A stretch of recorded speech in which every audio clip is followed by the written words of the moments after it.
Well, thank you. Yeah, thanks so much for joining. I'm happy to have you on. I'm happy to talk about your work, just you in general. So for my listeners, we have the lovely Yvette Mushimiyimana here to talk about her book, Am I Enough? Which she graciously is allowing us to share in our book giveaway in December. So yeah, I guess the first question I have for you is sort of what is your origin story? You can go in different directions, however, whatever seems fit for you, but like, what is your origin story? So I was born in Three Rivers, Michigan. It's a random small Michigan town that I have no connection to. Um, but yeah, I was born there. I grew up in Michigan. I grew up in Kalamazoo, Michigan, which is kind of like a medium-sized college town. My family is from Rwanda. I'm first generation Rwandan American.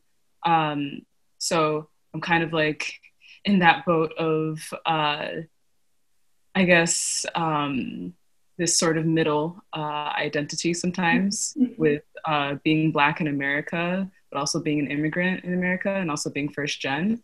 Um, uh, but yeah, I guess like origin stories is always so difficult to me because I just like I take it in the most literal way, and I think that's just me being a Virgo. I'm just like I am from Michigan, but yeah, I mean like, and the thing is like, where does origin story stop? You know, like Yeah. I I'm from there.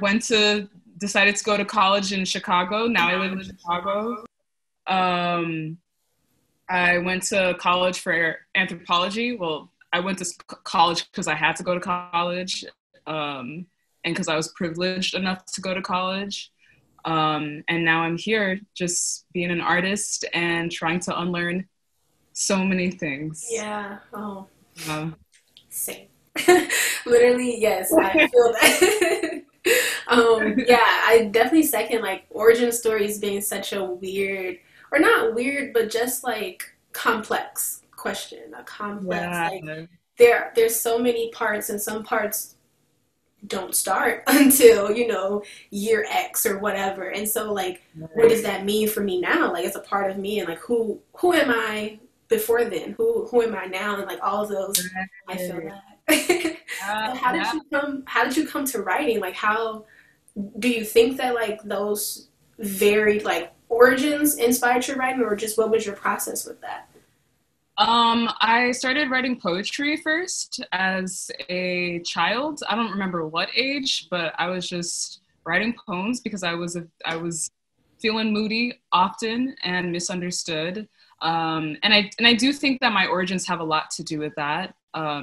With like being raised in a house where everybody speaks this other language and you weren't taught that language, aka Kinyarwanda. My family speaks Kinyarwanda. They also speak English, but I only speak English and like sparsely understand Kinyarwanda, at least at this point in my life.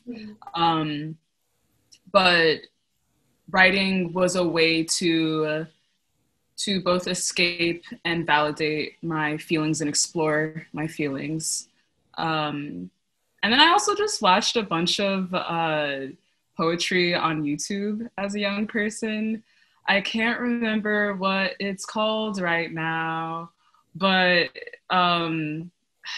what was it called? There was this like spoken word series Was it back in the Brave day. New Voices? Was it Deaf Poetry, That Jay? poetry right there. Yeah, I it was was there. poetry. I was That around. oh, that is what got me. That got me good. That and then like eventually some button poetry. Um, yeah, yeah. So I started writing from there, and then poetry was my main thing. Um, I think up until college. Yeah, yeah. Writing short stories is pretty new actually. Um, yeah. Well, so you already kind of got into it a little bit, but can you talk a little bit more about your book and like the short stories there, and just what was that experience like for you writing that? Yeah, so I I feel like I started out that book on accident. I quit my job at Topshop. I was very disappointed in how short of a time I stayed there. But who likes retail, you know? I mean, there's people who like retail. Let me not say that as an absolute, but retail's tough. And if you don't like it, you just don't like it, you know? But I left, and I was with my partner one day, and they're a comedian, and sometimes they write for comedy. And I was helping them write something, and I was like, oh wait, I'm good. I'm good at stories. Like, what am I doing? Why am I like only sharing my services for people other than myself? So I started writing a short story, and um, I was it was kind of a reflection of being like in the unknown and not knowing where I'm going. It was a surrealist story. It's the first story in the book. Um, and after writing that story, I was like, oh, this is cool. This is fun. I'm going to write another one. And then I kept writing more. And then I noticed, oh, there's a theme here. There's a theme here of asking if, am I enough? Like, what is my value in this world if I'm not being a productive, intense capitalist? So then I decided to continue following that theme and make a book out of it. Wow. Well, yeah. I have to commend you. Like, one, just the realization, like coming to the point where you basically like see yourself. The point that you see yourself is like, that's something that no one can take from you. That's something that's so personal and so deep and so spiritual, and like that, even if you didn't produce a book, like arriving there and like obviously knowing that there's so much more to arrive to is like incredible, and like, you know, that is just phenomenal to have reached that point. And then also just like the stories, I'm like, yes, same, I'm that character. Or even just like structurally seeing through lines of like different characters or different like character traits show up in other characters and other stories, and really being able to see like the care and like the time that you put into the work. Yeah, it's just really commendable and exciting to know someone who like has done that, even if it was on accident, it wasn't expected. It's just, I think that's really exciting. I appreciate that. Yeah, the book also asks a lot of questions. It poses so many questions to just think about, like, from so many different aspects, from family to money. I'm Still Human is my favorite one. Like, absolute favorite. I read that and I was just like, I feel that, you know? And so one of the questions that was asked was, it's better to think about, you know, what have you imagined lately as opposed to what do you do, or, you know, any of those sort of like capitalistic or professionalism sort of like driven questions, the more creative and expansive. So for you, what's some things that you have imagined lately?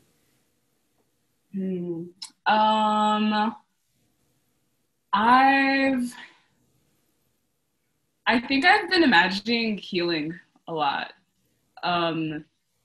So a friend posed a question one day. They're like, hey, what are moments in which you have radical hope? And that question felt so complicated to me because, you know, I am hopeful in many moments of my life, but when I think about the word radical hope, I'm like, okay, what's radical hope?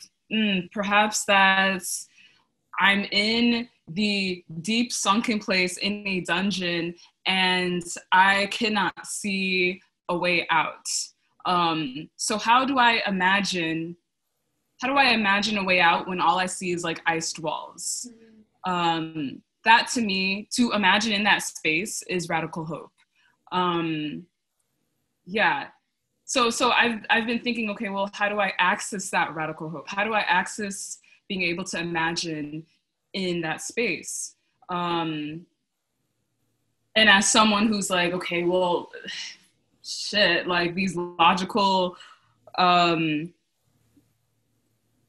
formulas or whatever of trying to get out of this dungeon, this prison, like none of them are working. So I've been imagining connecting to spirituality even deeper, because sometimes I feel like something outside of logic, outside of what I can think of, is the only answer, or is the only way to get my paintbrush back.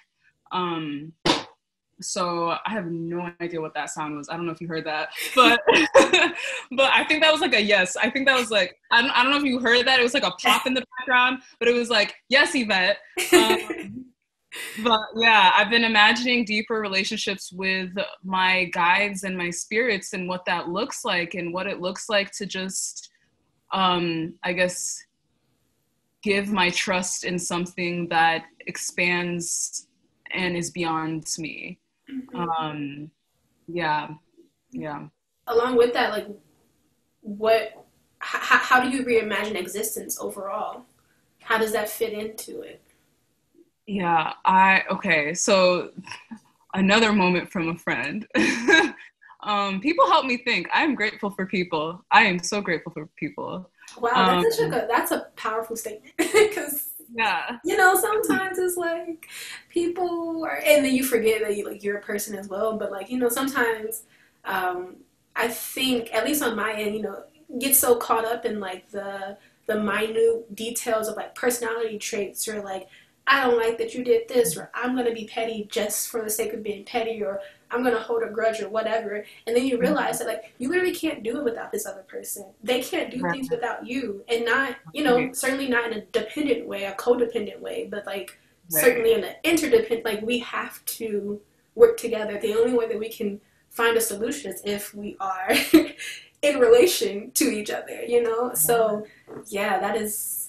Absolutely. Yeah. And like in the process of recognizing that we are interdependent, before we have to force ourselves to accept everybody or whatever the fuck, we can still do intentional community building, and like pick the people who we know will hold space for us, and who we know have range in a way that we respect, and feels like is supporting our growth. Yeah. But yeah, interdependence is definitely something that is, it is only healing for me so far. But this person so someone was talking about productivity, and how they're trying to learn how to structure their time as they have more free time, but they're struggling with it. But at the same time, they're also trying to learn how to rest and how to unlearn productivity, right? And I was like, oh, okay, yeah. Like, we need to maybe also dismantle the words that we're using to describe how we want to spend our time, like the word productivity. But what do we invite in, and in the process of letting things go, what do we invite in?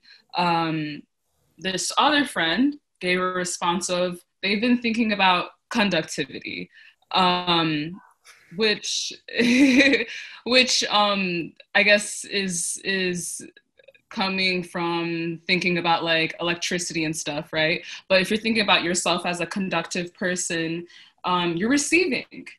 If you're productive, you're producing, you're pushing out, which isn't inherently a bad thing. But we've been taught to do that in a way where we will never feel like we're enough, right? But conductivity allows us to feel like enough, because we're receiving. Wow, I keep my alarm just like on.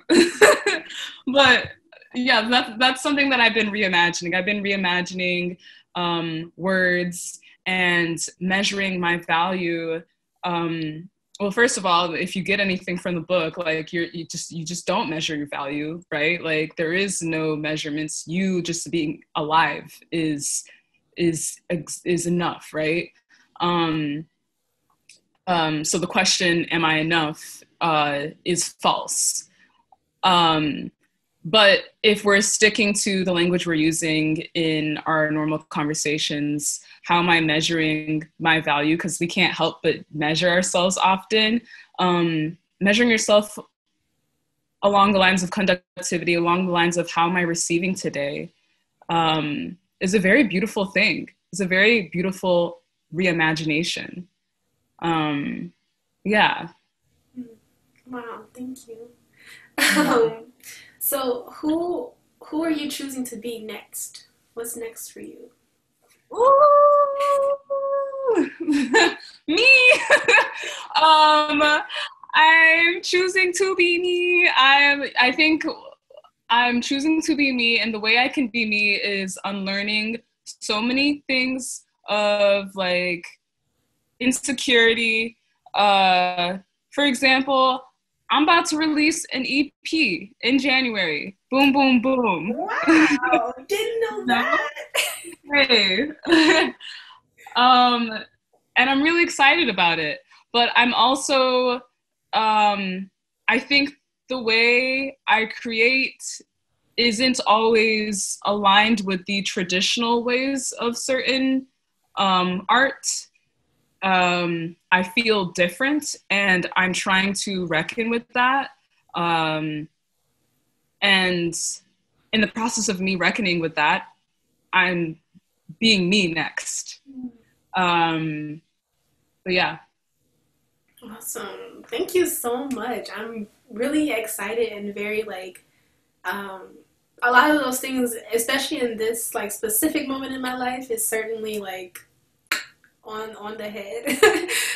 So I'm definitely like there with you. Where can people find you and connect with you and like get your next EP? Like what? So I'm on Spotify right now. I have a couple of old songs on there. Um, which is under the name IBABA. That's my artist name or musician name, which is spelled IBABA.